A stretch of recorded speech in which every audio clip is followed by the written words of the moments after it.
In this sport, you don't wait for judges to decide your fate. TenexToken puts you in control. Stake instantly, speculate discreetly, and keep your moves private. TenexToken. Play smart, play discreet.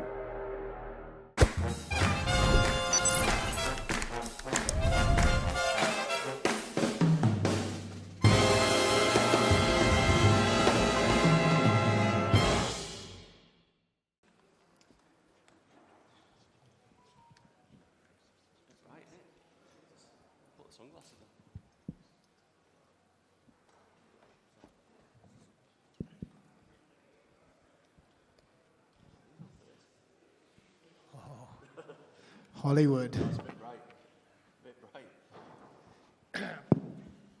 Tom, I'd like to start off with just a clarifying question because it's been coming up a little bit today.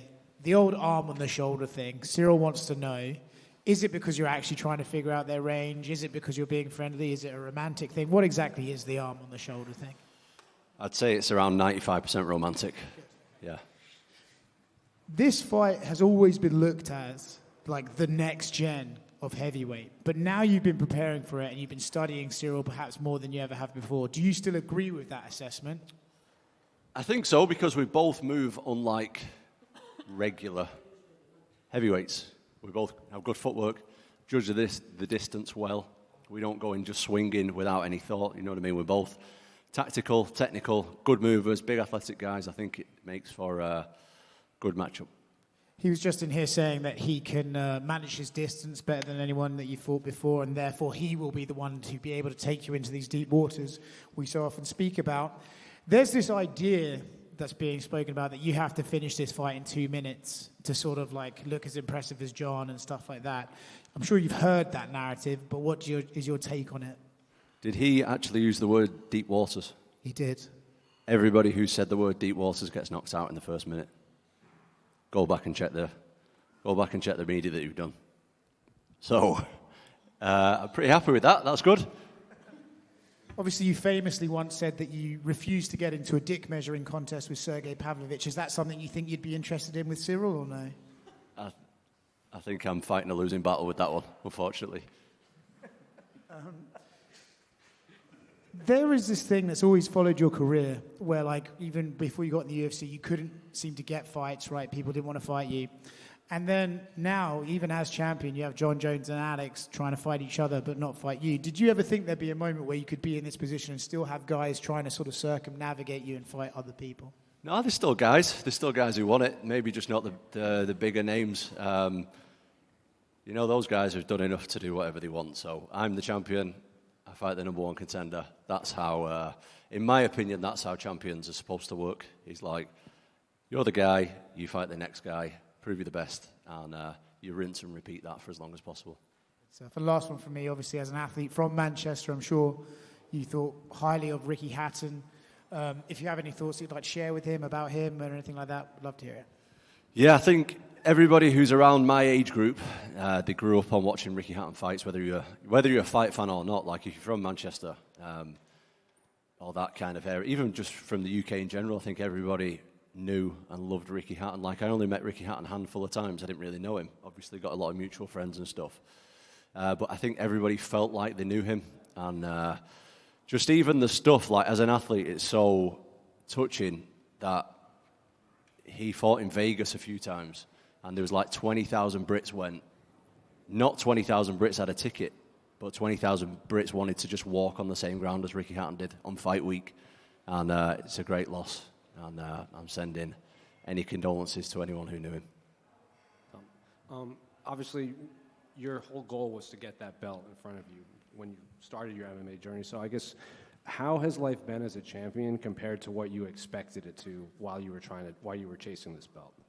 In all honesty, it's been exactly the same. Nothing's changed, really. Still got stuff to do. Still got to go to the gym twice a day. Still got to take my kids to school. Still got to do everything else that everybody else does. So, yeah, nothing's changed. And, you know, we joked about Ciryl saying, you know, taking you to deep waters, and you say everyone that says that gets knocked out in 2 minutes, but there is a lot of tape on Ciryl, probably more than a lot of the guys that you have fought. So I guess when you watch him, do you think he has the ability to take you there, or is it still like, I'm just so much better than him? No, I don't think I'm better than anybody. I think that every fight I go into, and I really respect my opponent, especially Ciryl. I think there's this notion with the media and maybe the fans that Cyryl's not very good, which is just complete bullshit. I think that he's really, really good. He's super talented.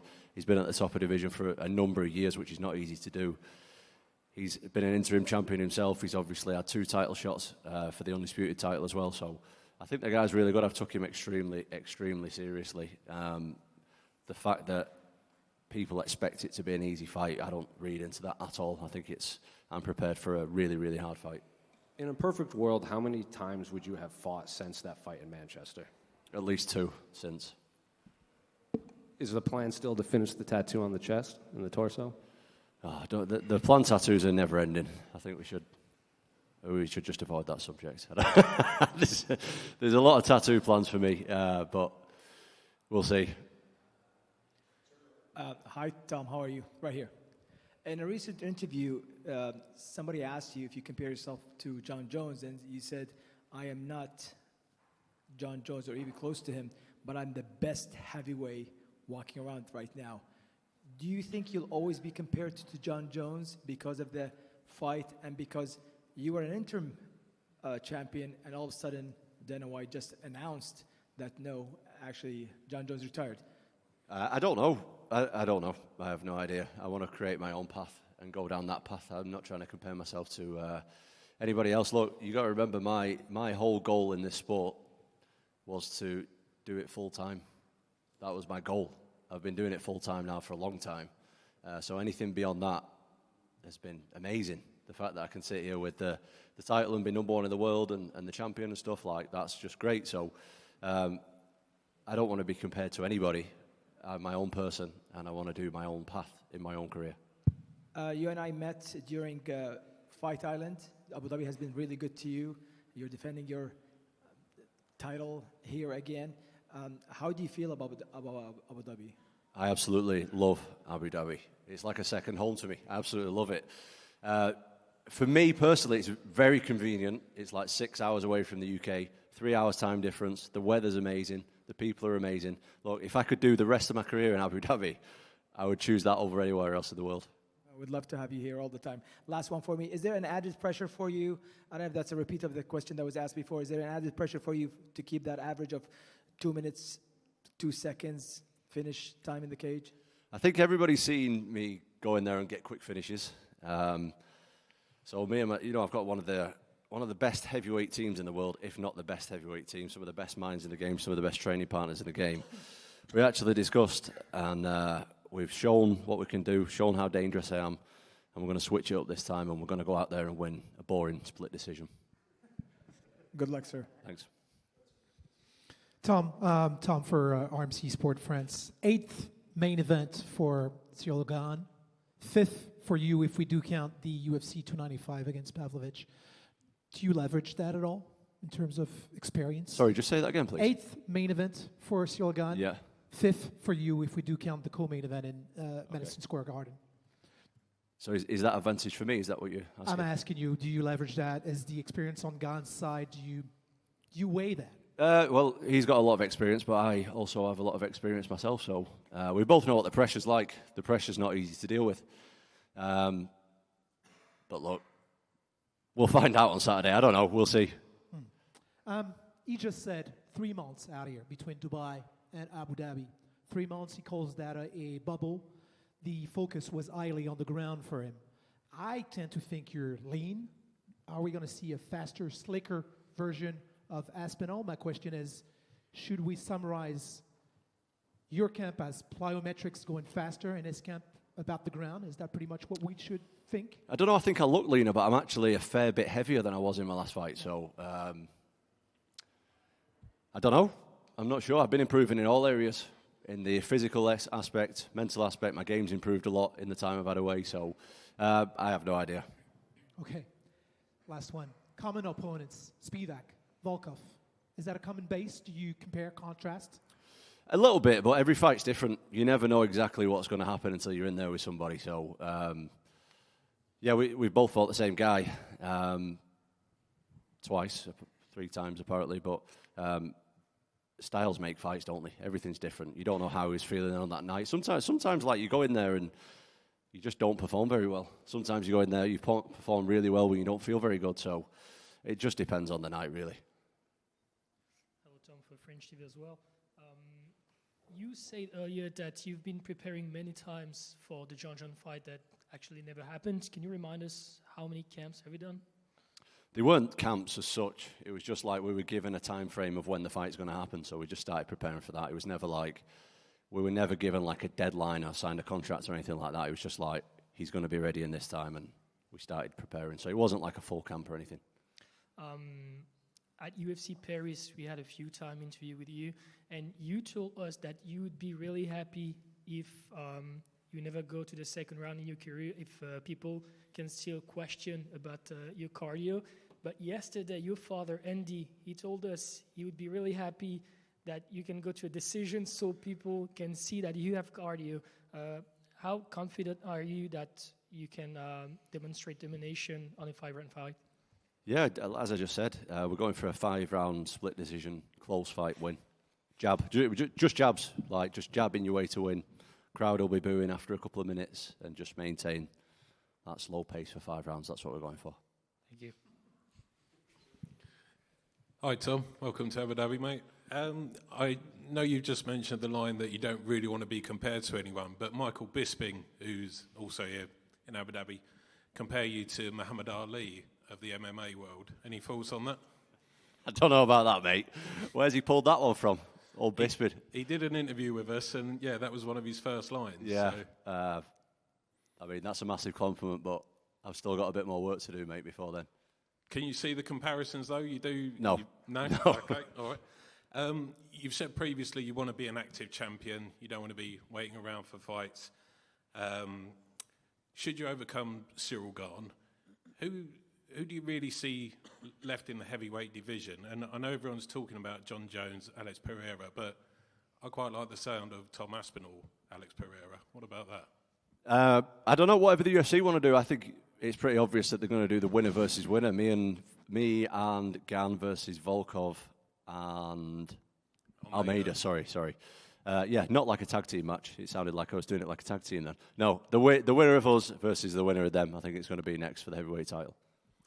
Okay, and a lot of people in the know are predicting a very long run for you as heavyweight champion. What's your ultimate goal? Like, where do you, when you finally call it a day, what do you want to look back on? As I said a minute ago, the ultimate goal has been done a long time ago, which is to do it full time. I've been doing it full time for a long time now. That was the ultimate goal. Anything on top of that is good. I don't know. As far as being a long-reigning heavyweight champion and stuff like that, we'll just see how it goes. I don't know. But I am confident that I'm the best fighter in the division. But it's heavyweight MMA. You never know what's going to happen. Well, there's two things that can happen. You can win or lose. And there's only 2 of us in there. You never really know. So, look, the heavyweight title's like a hot potato, isn't it? People are just dropping it left and right. It doesn't stay around for too long. Heavyweight MMA is too dangerous. So, we'll see. Thanks, mate. Hi, Tom. Yusuf, MMA 101. We saw Ciryl Gane focusing on wrestling in his training camp in Dubai and sparring with high-level wrestlers. And in addition to his striking arsenal and skills, do you think that this will help him in the fight and make it the most difficult fight for you? Yeah, I think it's got to help him. He needed to improve his grappling. And I'm sure he has. He's a smart guy. He's a good fighter, great athlete. And I'm sure he's a lot better than the last time we seen him wrestle. Does it cause any sort of pressure on you to know that John Jones will be watching this fight on TV and will be prepared in case you lose to tweet that this is the next guy you said he will beat me? See what I did to Ciryl Gane. See what Ciryl Gane did to Tom Aspinall. No. Not at all? No. What does it mean to have your father here with you in the fight and in Abu Dhabi? This is my last question. Yeah, anyone who knows our story knows that my dad got me into MMA. He was there from the beginning. He will be there to the end. And that is our thing. My dad is also a big fan of Abu Dhabi, like me. So we are happy to be here, of course. Tom.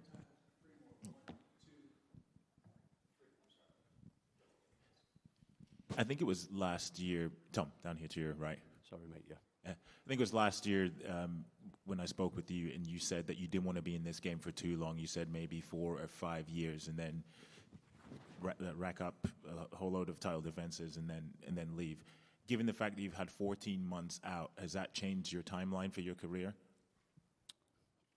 That's a great question that I don't know the answer to. I have no idea. So we're just going to see how it goes. We're going to see how it goes. At the moment, I absolutely love doing this sport. Everything's good. I'm winning. My body feels great. Really enjoy my life. Everything's great. How long that'll go on for, that's out of my hands. I don't know. And given the hiatus, I'm assuming the goal is, well, all things well, that you come out with no injuries, that you just want to rack up as many title defenses as soon as possible. That's the plan, mate, yeah. Just march forward, keep winning. Cheers, man. Hi, Tom. A little bit unusual. Ciryl predict win by decision. Samesies. Yeah. Yes. What's your prediction? Yours? Same. Same. Yeah, split decision win, but in my favour. And no worries to go in the second, third round. You have you trained a lot. Like Oh no! I get 2 minutes in, I get really tired. So it's gonna be just me, not doing much for the next 4.5. Is this a question? Like, it's a good point to have all these knockouts, but sometimes do you ask yourself, how it will go like further in the fight, in a 5-round fight? Yeah, I ask myself all the time, but we've not got there yet. I can't give you an answer. Thank you.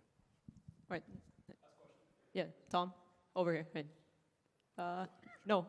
Wait. Oh, sorry. No, I thought you were good.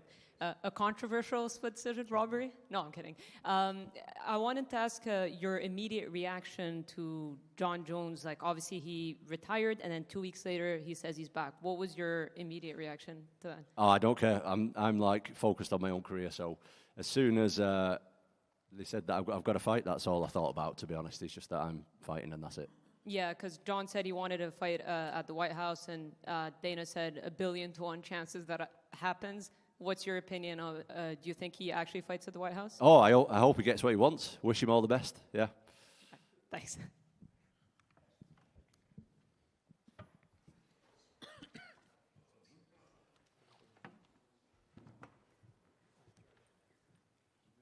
In this sport, you don't wait for judges to decide your fate. TenexToken puts you in control. Stake instantly, speculate discreetly, and keep your moves private.